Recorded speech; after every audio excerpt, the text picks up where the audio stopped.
प्रभात बच्चों, कक्षा 2 हिंदी में आप सभी का स्वागत है। बच्चों, कल हम कर रहे थे हमारी हिंदी पाठ्य पुस्तक खुलते पंख का पाठ 11, 12, 13 के शब्द अर्थ की पुनरावृत्ति। कल के वीडियो में बच्चों हमने पाठ 11, 12 और 13 के शब्दों की पुनरावृत्ति की थी, शब्दार्थों की पुनरावृत्ति की थी। तो चलिए एक बार उसे दोहरा लेते हैं, फिर आगे के पाठों का अब के शब्द अर्थ की पुनरावृत्ति आज हम करेंगे। तो बच्चों, कल हमारा पहला पाठ था 11, चिड़िया। चिड़िया के शब्दार्थ और मुहावरों की हमने पुनरावृत्ति की थी। नील, नील का मतलब नीला। गगन का मतलब आकाश या आसमान। कोमल, मुलायम। डुलाती यानी हिलाती, डुलाने का मतलब हिलाना। जल, जल मतलब पानी। नीड़, नीड़ मतलब घोंसला। बच्चों, जैसा कि हम जानते हैं चिड़िया घोंसले में रहती है, चिड़िया के घोंसले को हम नीड़ भी कहते हैं। आनंद यानी हर्ष, खुशी। तो बच्चों, यहाँ पे यह शब्द हैं जिनको आपको शब्दार्थ जिनके याद करने पड़ेंगे और आप इन्हें लिख करके याद करेंगे। लिख करके याद करने से आप कभी भूलेंगे नहीं और मात्राएं भी आपको आएंगी। तो नील मतलब नीला। गगन आकाश या आसमान। कोमल मुलायम। डुलाती यानी हिलाती। जल यानी पानी। नीड़ घोंसला। आनंद हर्ष या खुशी। उसके बाद बच्चों अगला पाठ हमने किया था कितने कौवे। कितने कौवे में भी हमने शब्द अर्थ दोहराए थे। बच्चों, सभा, सभा का मतलब दरबार, वह स्थान जहाँ राजा अपने मंत्रियों और दरबारियों के साथ राज्य से संबंधित समस्याओं के ऊपर विचार विमर्श करते हैं, उसे हम सभा कहते हैं। हम उसे दरबार भी कह सकते हैं। सिंहासन, बच्चों दरबार जहाँ पर भी सभा होती है या दरबार लगता है, वहाँ पे एक आसन होता है जो खास तरह का होता है, जिस पर राजा बैठते हैं। उस आसन को, आसन का मतलब होता है बैठने की जगह, उस आसन को सिंहासन कहा जाता है। तो राजाओं के बैठने का आसन यानी सिंहासन। मंत्री, मंत्री यानी राजा को सलाह देने वाला, वह लोग जो कि राजा को समय समय पर सलाह देते हैं और राज्य को संभालने में या राज्य की निगरानी करने में भी मदद करते हैं। मतलब राज्य से संबंधित कोई भी कार्य हो उसे करने में भी उनकी मदद करते हैं। उसके बाद दौरा, जांच पड़ताल के लिए फेरी लगाना, मतलब जांच पड़ताल के लिए जगह जगह घूमना या किसी एक जगह घूमना। तो वहाँ के बारे में पता करने के लिए जो हम वहाँ की फेरी लगाते हैं, यहाँ घूमते हैं, उसे हम दौरा कहते हैं। प्रबंध, प्रबंध का मतलब इंतज़ाम करना भी हो सकता है, उपाय करना भी हो सकता है और व्यवस्था करना भी हो सकता है। जैसे कि पाठ में हमने देखा कि जो राजा है वो अपने राज्य के दौरे पर जाना चाहते थे, तो उन्होंने अपने मंत्रियों से वहाँ का जाने का प्रबंध करने को कहा था या फिर व्यवस्था करने को कही थी। हम इंतज़ाम भी कह सकते हैं और हम उपाय भी कह सकते हैं। फिर चतुर, चतुर मतलब चालाक यानी कि समझदार। उसके बाद प्रवेश, प्रवेश मतलब भीतर आना। बच्चों, बाहर से अंदर आने को हम प्रवेश करना या भीतर आना कहते हैं। उसके बाद बुद्धिमान, जो बहुत समझदार हो उसे हम बुद्धिमान कहते हैं। तो बच्चों, पाठ में हमने देखा कि तेनालीरामन कितने बुद्धिमान थे, अपने बुद्धिमानी और चतुराई के लिए वह प्रसिद्ध थे और इसी वजह से वह राजा के प्रिय थे, राजा उन्हें बहुत मानते थे। तो बच्चों, इस तरह से हमने पाठ 12 का भी के शब्दों की पुनरावृत्ति की। उसके बाद है पाठ 13। पाठ 13 है बच्चों बहादुर भीम। इसमें हमने कुछ शब्दार्थ देखे थे और मुहावरे भी पढ़े थे। तो बलवान, बलवान का मतलब ताकतवर, वह इंसान जिसके पास बहुत शक्ति हो, जो बहुत ताकतवर हो, उसे हम बलवान कहते हैं। वन, वन यानी जंगल। तो बच्चों, पाठ में हमने देखा भीम अपनी माता कुंती और बाकी चारों भाइयों के साथ 13 वर्ष का वनवास उनको मिला था और वह जंगल जंगल रह करके यह 13 वर्ष उन्होंने बिताया था। जंगलों में रहकर, जंगलों में मिलने वाली वस्तुओं को खा पी करके उन्होंने अपने 13 वर्ष बिताए थे। जंगल यानी वन। प्रतिदिन यानी रोज।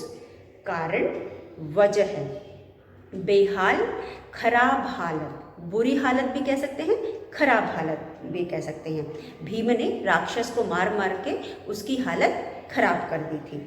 आश्चर्य का ठिकाना न रहना, आश्चर्य का ठिकाना न रहना। अब बच्चों, आश्चर्य का ठिकाना न रहना का मतलब है कुछ ऐसा होना जिसे हमें उम्मीद नहीं होती है, तो हम उसके बारे में सुनते हैं तो हमें आश्चर्य होता है। जैसे कि पाठ में आपने देखा कि किसी को भी नहीं पता था कि भीम राक्षस को मार करके जिंदा वापस लौट पाएंगे। जब भीम ब्राह्मण के बेटे की जगह खाना लेने गए, खाना लेकर राक्षस के लिए गए और खुद उसका आहार बन करके गए, तो लोगों ने सोचा कि भीम अब लौट करके नहीं आएंगे। उसी प्रकार जिस प्रकार की बाकी गांव के लोग जब भोजन लेके जाया करते थे तो राक्षस उन्हें खा जाया करता था, वो कभी लौट कर नहीं आते थे। तो उन्हें उम्मीद नहीं थी कि भीम लौट करके आएंगे। जब उन्होंने भीम को देखा तो उनके आश्चर्य का ठिकाना न था। और उसके बाद गर्व यानी अभिमान। जब हम बहुत अच्छा काम करते हैं तो हमारे माँ बाप को या हमें अपने आप पर गर्व होता है, और हमारे अपनों को या हमारे जो भी हमें चाहने वाले होते हैं सभी को हमारे ऊपर अभिमान होता है या गर्व होता है। तो यहाँ पर भी भीम ने ऐसा काम किया था जिससे गांव वालों की जान बच गई, और यह देखकर कुंती जो उनकी माँ थी उनको अपने बेटे पर गर्व हुआ या अभिमान हुआ। तो इस तरह से बच्चों आपने यह पाठ भी दोहरा लिया। अब हम दोहराएंगे आज का अगला पाठ जो है 14 वसंत। तो वसंत ऋतु में बच्चों हमने बहुत सारे शब्दों को देखा था और जिनके मतलब मीनिंग या अर्थ हमें कठिन लगे, वह शब्द हमारे पाठ के अंत में दिए गए हैं, उनको लिख करके हम उनका अभ्यास करेंगे। और यह शब्द बच्चों आपके परीक्षा में भी आती है, आपको याद करना होगा क्योंकि परीक्षा में आएगी तो आपको इसके अर्थ लिखने होंगे। तो चलिए बच्चों, आज का हमारा पाठ है पाठ 14। पाठ 14 है बच्चों वसंत ऋतु। वसंत ऋतु।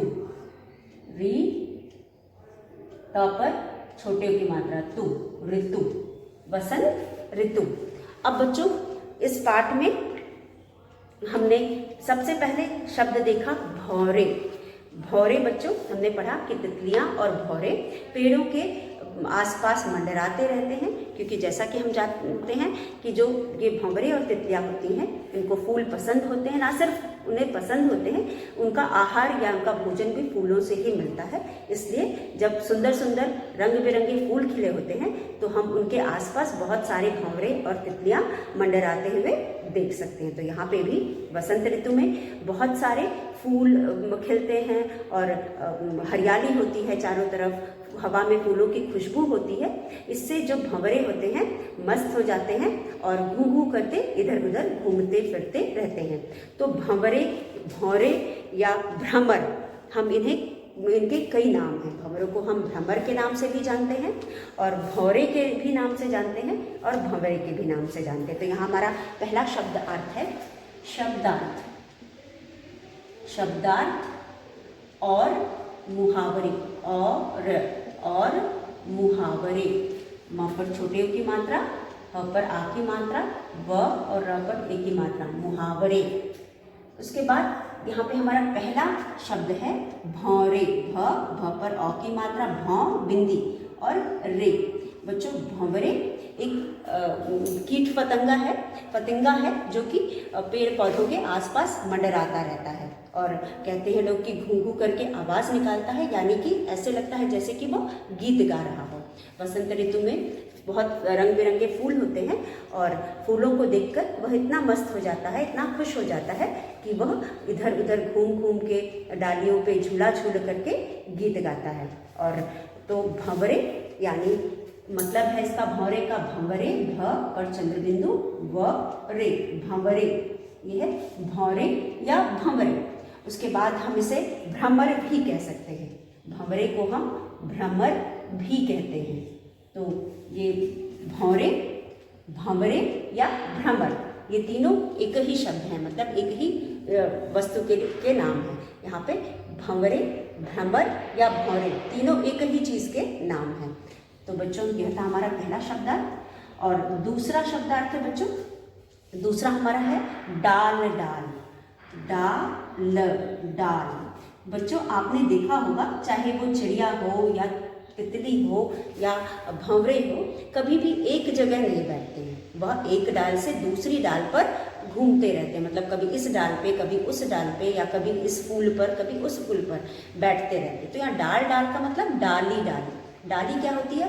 पेड़ की टहनियाँ यानी ब्रांचेस, जिसे हम इंग्लिश में ब्रांचेस कहते हैं या ब्रांच कहते हैं। तो बहुत सारी टहनियाँ होती हैं तो हम उसे ब्रांचेस कहते हैं। तो पेड़ों की जो ब्रांचेस होते हैं, जो पेड़ और से निकलते हैं और उसमें फूल, पत्तियाँ और फल उगते हैं।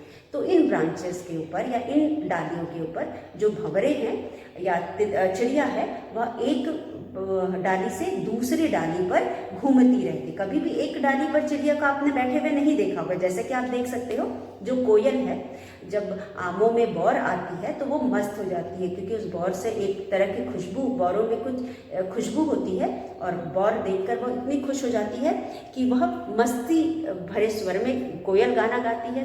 कोयल की आवाज़ बहुत सुरीली होती है, हम सभी जानते हैं, और सुरीले आवाज़ में गाना गाती है। तो कोयल कब गाना गाती है? जब वो बहुत खुश होती है या बहुत मस्त हो जाती है। तो बसंत ऋतु में हम सभी जानते हैं कि आमों के पेड़ों में कोपले आती हैं और इन कोपलों में एक तरह की खुशबू होती है। इन कोपलों की खुशबू से कोयल इतनी मस्त हो जाती है कि वह मस्त होकर के डाल डाल पर, एक डाली से दूसरी डाली पर घूम घूम करके मस्ती भरे गीत सुनाती है। तो यहाँ पे जो कोयल है, आप वैसे कोयल को नहीं देखेंगे, लेकिन जब आम के पेड़ में बौर आ जाती है तो आप आम के पेड़ों पे आप कोयल देख सकते हो, उसके गीत सुन सकते हो। तो यहाँ पे भी जो कोयल है, डाल डाल पर, पात पात पर, हर एक डाल पर और हर एक पत्ते पर घूम घूम करके मस्ती भरा गीत सुनाती, क्योंकि वो मस्त हो चुकी होती है। उस समय जो, उस मौसम में जो खुशबू होती है फूलों की, बौरों की, और उसके बाद यह सब सुन करके हवा में एक प्रकार की खुशबू होती है जिसकी महक से वह मस्त हो जाती है, मस्ती भरे गीत गाती है। और गीत गाते समय बच्चों वह एक जगह बैठी नहीं रहती, बल्कि डाल डाल पर या पत्तों पत्तों पर, एक डाली से दूसरी डाली पर और एक पत्ते से दूसरे पत्ते पर बैठ करके वह गीत गाती है। तो इसे हम यहाँ पे डाली डाली मतलब डाल डाल, डाल डाल मतलब डाली डाली यहाँ पे हो गया। यहाँ पे डाल डाल जो दिया है इसका मतलब है डाली डाली, एक डाली से दूसरी डाली पर, या फिर पात पात मतलब पत्ता पत्ता, एक पत्ते से दूसरे पत्ते पर बैठ करके घूम घूम करके गीत गाती है। उसके बाद तीसरा है बच्चों, तीसरे में हमारे पास है पात पात। अभी मैंने आपको बताया पात पात मतलब पत्ता पत्ता। तो वो कभी डालियों पर बैठती है, कभी वह पत्तों पर बैठती है और बैठ बैठ करके गाना सुनाती है। तो ये हो गया, ये आपका हो गया पत्ता पत्ता। पात पात मतलब पत्ता पत्ता, पात पात का मतलब पत्ता पत्ता। तो डाल डाल और पात पात, हम क्या कहेंगे इसको? डाल डाल डाल, मानी डाली डाली, एक डाली से दूसरी डाली पर वो घूमती फिरती रहती है और गीत सुनाती रहती है। उसी प्रकार एक पत्ते से दूसरे पत्ते पर घूमती है और गीत सुनाती है।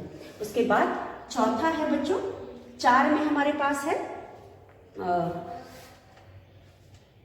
स्वर। स्वर मतलब आवाज, स्वर मतलब आवाज, हम ध्वनि भी कह सकते हैं। स्वर मतलब आवाज, गाना गाते टाइम स्वर सुनाई देता है, बोलते टाइम स्वर सुनाई देता, आवाज। तो स्वर का मतलब आवाज यानी ध्वनि, तो स्वर का मतलब आवाज। उसके बाद मस्ताना, मस्ताना यानी मस्ती से भरा, मस्ताना, मस्ताना, मस्ताना यानी मस्ती से भरा, म आधा स त पर बड़ी की मात्रा, मस्ती या मौज से भरा, मौज से भरा। जब हम खुश होते हैं, जब हमें सब कुछ अच्छा लगता है, हमारे आसपास का वातावरण खुशनुमा होता है, तो हमें खुशी महसूस होती है, हमारे शरीर को आराम मिलता है। और जब हमारे शरीर को आराम मिलता है तो हम खुश महसूस करते हैं और खुश होते हैं, और वहाँ पे हमारा मस्ती करने का, मौज मस्ती करने का मन करता है।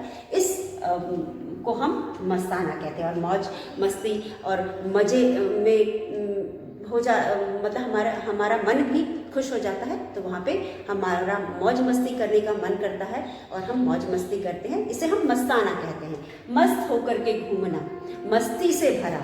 और जब हम बहुत ज़्यादा खुश होते हैं तो हमारा मन मस्ती से भरा हो जाता है, कह सकते हैं। जैसे कि आपने यहाँ देखा कि ये जो कोयल है उसका स्वर मस्ताना हो जाता है, उसका स्वर जो होता है उसके उस स्वर में एक मस्ती आ जाती है, क्योंकि जैसा कि मैंने आपको बताया कि हवा में खुशबू होती है, कुछ कोपलों की खुशबू होती है, फूलों की खुशबू होती है। इससे जो है कोयल को बहुत अच्छा लगता है और उसकी स्वर जो है वह मस्ती से भरी होती है और मस्ती में वह गाना गाती है। तो मस्ताना का मतलब मस्ती या मौज से भरा, मस्ती या मौज से भरा। उसके बाद बच्चों हमारे पास अगला शब्द है तन, नहीं महक। महक का मतलब खुशबू। महक 6 पे हमारे पास है महक। महक का मतलब है खुशबू। यह खुशबू आपको कहाँ कहाँ मिल सकती है? फूलों में मिल सकती है बच्चों, जैसा कि मैंने बताया। अब वसंत ऋतु है, तरह तरह के फूल खिले होते हैं और हर फूल में अलग अलग महक होती है। उसके बाद फिर जो आम को कोपलों में भी एक तरह की खुशबू होती है। ये सब खुशबू हवा में मिल जाती है और इस जो महक मिलती है हवा में, इसको हम खुशबू कहते हैं। तो किसी भी चीज़ की महक या सुगंध, उसे हम खुशबू कहते हैं। तो महक मतलब खुशबू या सुगंध भी कह सकते हैं। उसके बाद अच्छी महक को हम खुशबू कहते हैं। उसके बाद इठलाती। इठलाना मतलब इतराना। इठलाना, इठलाना। इठलाना मतलब इतराना, यानी नखरे दिखाना, एक घमंड सा हो जाना। नखरे दिखाना, नखरे दिखाना। जब हमारे पास कोई खास चीज़ होती है तो हमारी चाल बदल जाती है। हमारे पास कोई ऐसी चीज़ होती है जो औरों के पास नहीं होती या फिर बहुत खास होती है, जो अच्छी लगती है, तो हमारे में एक घमंड सा आ जाता है या हमारे में एक क्या कहते हैं, हाँ, एक घमंड आ जाता है, जिसकी वजह से हम इतराने लगते हैं या नखरे दिखाने लगते हैं। तो यहाँ पर भी कौन नखरे दिखा रहा है? हवा नखरे दिखा रही है, क्योंकि हवा जो है, हवा में इस समय इतनी खुशबू है, इतनी खुशबू है। किसकी खुशबू है? फूलों की खुशबू है, आमों की कोपलों की खुशबू है और तरह तरह के फूलों की खुशबू है। तो हवा जो है बहुत ही खुशबूदार हो गई है और इस बात का उसे घमंड हो गया है और इस बात पर वह इठला रही है, नखरे दिखा रही है। तो यहाँ पे जो हवा है वह भी खुशबूदार हो गई है, इसलिए वो बहुत खुश है और वह दूसरों के साथ दूसरों को ऐसा प्रतीक हो रहा है कि वो इठला रही है। बच्चों, ये कविता है। कविता में हम किसी भी चीज़ को इमेजिन करते हैं या फिर समझते हैं। तो यहाँ पे जब हम इन सब चीज़ों को सोचते, क्या सही में हवा कहीं इठलाती है? लेकिन हमें ऐसा महसूस हो रहा है, ऐसा हम सपोज कर रहे हैं कि हम यहाँ पे इठला रहे हैं और हवा इठला रही है क्योंकि वह खुशबूदार हो गई है, उसमें खुशबू आ गई है, वातावरण खुशनुमा है हवा की वजह से। हवा में जो पेड़ पौधों की या कोपलों की खुशबू मिल गई है, उसकी वजह से वह महक रही है और इसका उसे घमंड हो गया है और वह इठला रही है या नखरे दिखा रही है। उसके बाद बच्चों हमारा अगला शब्द है तन। तन का मतलब होता है शरीर और हम इंग्लिश में जिसे बॉडी कहते हैं। तो तन का मतलब शरीर। हमारा जो तन है और मन है, दोनों खुश हो जाता है। तन खुश हो जाता है क्योंकि मौसम बहुत अच्छा है, मौसम बहुत सुहावना है, ना बहुत ठंडी होती है इस मौसम में, ना बहुत गर्मी होती है, जिसकी वजह से हम अच्छा महसूस करते हैं। जब हम अच्छा महसूस करते हैं तो हमारे शरीर को भी अच्छा लगता है, हमारे तन को भी अच्छा लगता है। उसके बाद तन भी खुश हो जाता है और मन भी खुश हो जाता है। जब शरीर को आराम मिलता है, शरीर को खुशी मिलती है, तो मन अपने आप ही खुश हो जाता है। तो इस मौसम में जो वातावरण है, बाहरी वातावरण है, हमारे आसपास का वातावरण है, वह इतना खुशनुमा होता है, इतना अच्छा होता है कि हमारा तन और मन अपने आप खुश हो जाता है। अगर हमारे तन को अच्छा महसूस होगा, हमें गर्मी नहीं लगेगी, ना बहुत ठंड लगेगी, बाहर निकल करके जो वातावरण है वह भी अच्छा लगेगा। चारों तरफ हरियाली है, पेड़ है, पेड़ों में फूल खिले हैं, चिड़िया चहचहा रही है, तितली इधर से उधर घूमती फिर रही है, भंवरे मंडरा रहे हैं। तो ये सब देख करके हमें अच्छा लगता है, इस वजह से हमारा तन और मन दोनों खुश हो जाता है। तो बच्चों, इस तरह से आखिरी हमारा शब्द है ऋतु। तो हम यहाँ तन का मतलब 8 पे हम लिखेंगे तन। तन का मतलब शरीर, शरीर। शरीर को हम काया भी बोल सकते हैं, काया। तन या शरीर को हम काया भी बोल सकते हैं। उसके बाद ऋतु, ऋतु का मतलब होता है मौसम। हम ऋतु के बारे में पहले भी बहुत चर्चा कर चुके हैं। तो बच्चों ऋतु का मतलब होता है मौसम। वैसे तो 4 ही मौसम होते हैं, लेकिन हमारे यहाँ हम 6 ऋतुएं मनाते हैं और सभी ऋतुओं के बारे में हम जानते हैं क्योंकि हमने पहले भी विचार किया है। ऋतु का मतलब बच्चों मौसम।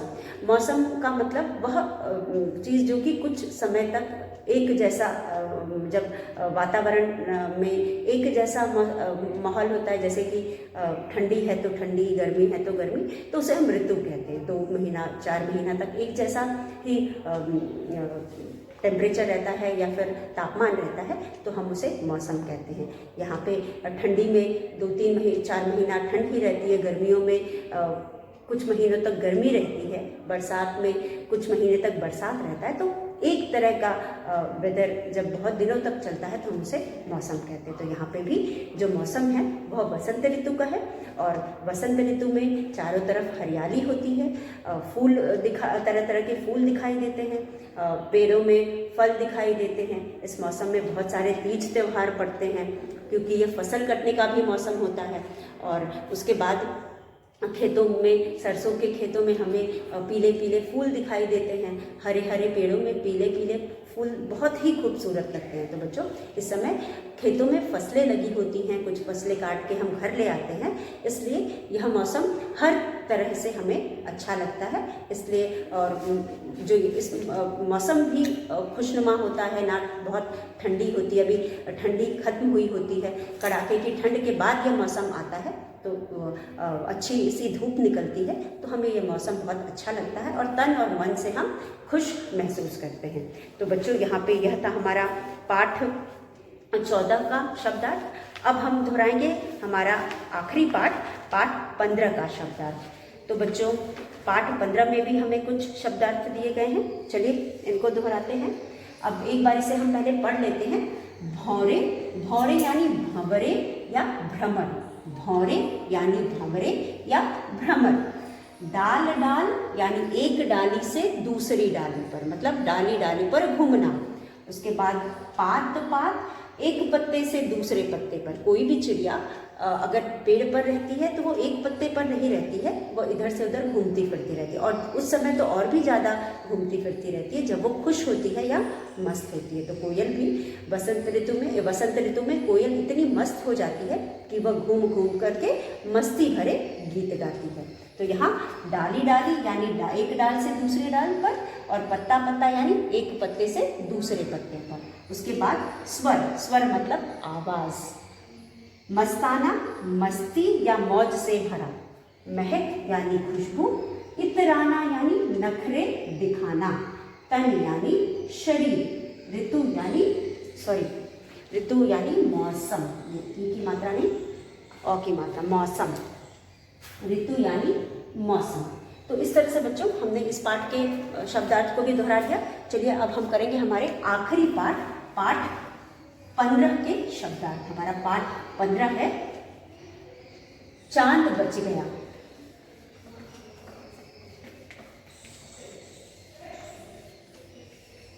चांद बच गया में हमारे पास कुछ शब्दार्थ हैं। पाठ 15 चांद बच गया। 15 चांद, चपरा की मात्रा चंद्र बिंदु और द, चांद, बच गया। अब उसके बाद एक पे हमारे पास है दुम। बच्चों दुम का मतलब क्या होता है? दुम का मतलब होता है पूंछ। दुम किसके पास होती है? पशुओं के पास होती है। तो दुम एक शरीर का अंग है जो पशुओं के शरीर में होती है। तो दुम का मतलब पूंछ, पूंछ। उसके बाद दूसरा शब्द है उपाय,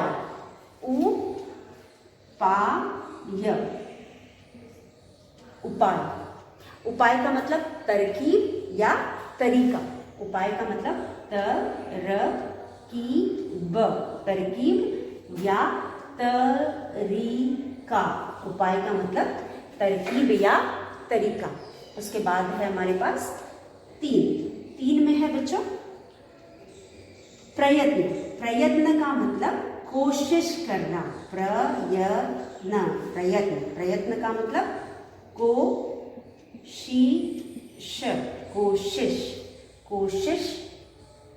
और उसके बाद 4 पे हमारे पास है हाथ मारना। हाथ मारना एक मुहावरा है, हाथ मारना, हाथ मारना मुहावरा है।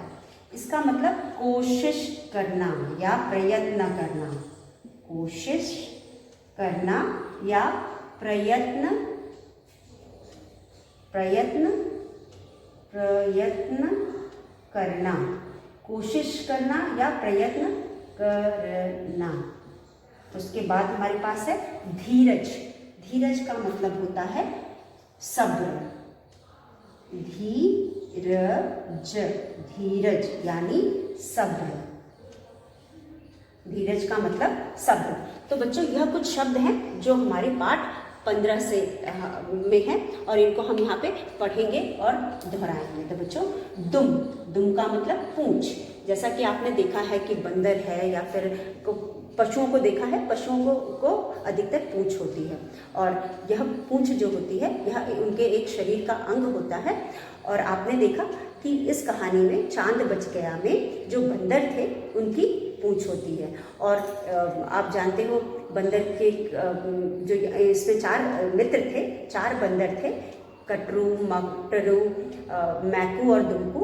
इन सभी की लंबी लंबी इन सभी की पूंछें थी और जो दुमकू था उसकी पूंछ बहुत लंबी थी। अब उसने अपनी लंबी पूंछ का फायदा उठाया और उसने चांद को बचा लिया। अब उसने क्या किया, जो उसकी लंबी पूंछ थी उसको पेड़ की डाल में लपेट लिया और इस तरह से पेड़ कुएं के ऊपर पेड़ से लटक करके सबसे पहले दुमकू जिसकी लंबी पूंछ थी उसने अपनी पूंछ को लपेट के लटका और फिर बाकी सब एक दूसरे का हाथ पकड़ करके या पैर पकड़ करके लटक करके उन्होंने चांद को बचाया। तो इस पाठ में बच्चों जो बंदर है, बंदर की दुम है और दुम मतलब पूंछ होती है। उसके बाद उपाय। अब जब वो नैकू ने चांद को कुएं में डूबा हुआ देखा, मतलब कुएं में तैरते हुए देखा, तो उसको लगा कि चांद जो है कुएं में गिर गया है और शायद वो डूब जाएगा। अब यह देखकर जब वो चिल्लाया, उसने बाकियों को भी बुलाया, सब दौड़े आए और सभी चांद को बचाने का उपाय यानी तरीका ढूंढने लगे। तो चांद डूब गया था तो उसे बचाने का वह तरीका ढूंढने लगे या उपाय ढूंढने लगे। तो यहाँ पे तरकीब, तरीका, तरकीब या उपाय, ये सब एक ही शब्द है। इसका मतलब है किसी भी काम को करने का तरीका या फिर किसी भी काम करने के लिए हम का एक तरीका होता है या हम एक तरीका निकालते हैं। तो यहाँ पर भी चांद को बचाने का इनको तरीका चाहिए था, तरकीब चाहिए थी। तो इन सब ने मिल करके सोचा और फिर उसके बाद चांद को बचा लिया। उसके बाद बच्चों है प्रयत्न। प्रयत्न, तो यहाँ पे इन चारों को चांद को बचाना था तो इन्होंने प्रयत्न किया या कोशिश किया। तो किसी भी काम करने के लिए जो हम प्रयत्न करते हैं उसे हम कोशिश करते हैं, कहते हैं, या कोशिश करना, किसी भी काम करने का प्रयत्न करना या कोशिश करना। उसके बाद है हाथ मारना। हाथ मारना एक मुहावरा है बच्चों, किसी चीज़ को पाने की कोशिश करना और किसी चीज़ को पाने के लिए जो हम प्रयत्न करते हैं उसको हाथ मारना कहते हैं। तो शाम की नौकरी चली गई, वह दूसरी नौकरी पाने के लिए इधर उधर हाथ मार रहा है। मतलब वह अपनी उसकी पहली नौकरी चली गई तो वह दूसरी नौकरी पाने के लिए क्या कर रहा है, हाथ मार रहा है, यानी प्रयत्न कर रहा है या कोशिश कर रहा है। तो यहाँ पे किसी काम को हासिल करने के लिए, किसी काम को पाने के लिए हम कोशिश करते हैं, अपने हाथ पैर मारते हैं। जो उस काम को पाने के लिए जो हमारा प्रयत्न होता है, हमारी तरफ से जो कोशिश होती है उसको हम हाथ मारना कहते हैं। तो हाथ मारना मुहावरा है, इसका मतलब होता है कोशिश करना या प्रयत्न करना। उसके बाद धीरज यानी सब्र। धीरज यानी सब्र यानी इंग्लिश में हम जिसे पेशेंस कहते हैं। तो बच्चों कभी कभी क्या होता है कि कुछ चीज़ें हमें आसानी से नहीं मिलती, इसलिए हमें अपना आपा नहीं खोना चाहिए, धीरज नहीं खोना चाहिए, हमें कोशिश करते रहना चाहिए। और धीरज अगर रखेंगे, हम प्रयत्न करेंगे तो देर से लेकिन कभी ना कभी हमें जीत हासिल होगी या हम सफल होंगे। तो वहाँ पे हमें धीरज रखना है या सब्र रखना है। तो धीरज रखना मतलब सब्र रखना। तो यह कुछ शब्द थे बच्चों जो हमने पाठ से पढ़े। चलिए एक बार फिर हम इन्हें दोहरा लेते हैं और आप भी इन्हें याद करेंगे। दुम यानी पूंछ, उपाय, तरकीब, तरीका, प्रयत्न, कोशिश, हाथ मारना, कोशिश, प्रयत्न करना, कोशिश करना या प्रयत्न करना, धीरज यानी सब्र। तो बच्चों इस तरह से हमने आज पाठ 13, 14 और 15 के शब्द अर्थ को दोहराया है। आप इन्हें लिख करके और पहले आप बोल करके इसे याद कर लीजिएगा और उसके बाद इसे लिख करके देखिएगा कितनी गलतियां आप करते हैं और जो भी गलती करेंगे उसका भी अभ्यास कर लीजिएगा। बच्चों कोई भी चीज़ याद करने के बाद हम लिखते हैं तो कभी नहीं भूलते, इसलिए लिख करके याद करना एक अच्छी आदत है। हम स्पेलिंग्स भी हमको याद होती है और चीज़ें भी हमको हमेशा याद रहती है। तो बच्चों आपने जो भी पढ़ा उसे पढ़िए और अगले वीडियो में एक बार फिर हम आपसे मिलेंगे आगे के अभ्यास के साथ। तब तक के लिए धन्यवाद।